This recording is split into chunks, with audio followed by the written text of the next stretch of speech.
More than 2 years of development and the sinking city is slowly approaching its release. There is still a lot of work lying ahead, but the hardest part is certainly behind us. Now we feel it's finally time to start showing some gameplay to the public.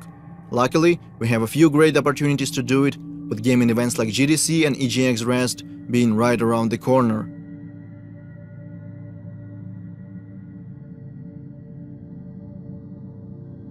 Making a demo is always a challenge, we know that by now.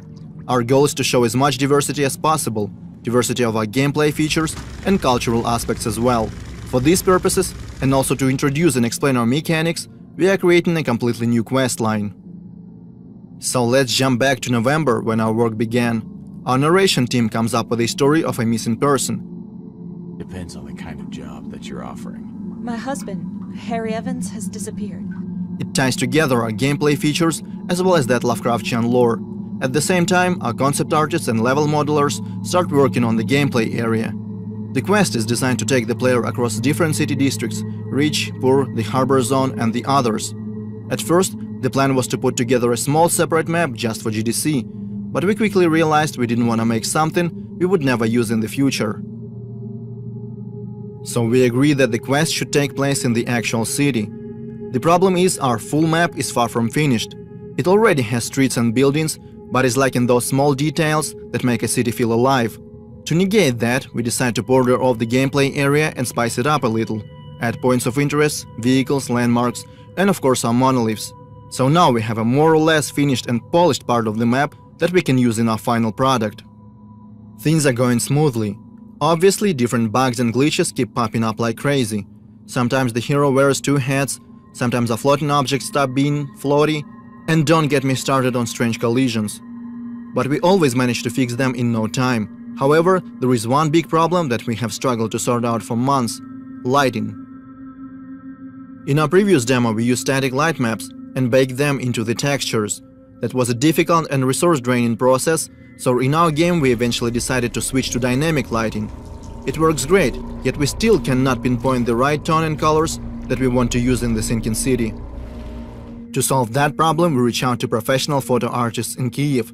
They help our team find the right color scheme, inspired by the works of Caspar David Friedrich, James McNeill Whistler, Gregory Crutzen, and other prominent masters in their fields. Also, during our numerous playtests, we realized something. Our quest line is intriguing, but very linear, and that's not something you'd expect from the developers that keep hyping up their quote-unquote strong and non-linear storytelling. So our writers put together an alternative ending, I guess you could call it a good ending, available only for the most observant investigators. There is something else that requires a lot of effort to produce. Our intro cutscene is supposed to be the very first thing that people will see. Obviously, we want to make it look impressive and true to our source of inspiration, Lovecraft. Our cinematic artists decide to start the cutscene in the water, slowly emerging to show the city. The sea and its destructive influence are one of the main themes in our game, and these first few seconds felt fitting, they felt right. There is a whole lot of work being done in the meantime. Our animation specialists are working on making those characters and objects move realistically, the localization team is searching for the right actors to voice our characters, the sound designers and the combat unit are busy as well. After several months of work, the demo is ready. All that's left to do is spend countless and countless hours creating and practicing the presentation. We know the importance of the first impressions. They can be make it or break it kind of deal. We might find thousands of new fans or go completely unnoticed. And it's really tempting to fall in the trap of overpromise just to gain short-term attention. But there is nothing worse than being disappointed when the game comes out and feel like being lied to. So we decided to make a demo that is true to the game as possible. And now we want to see what will be the people's reaction.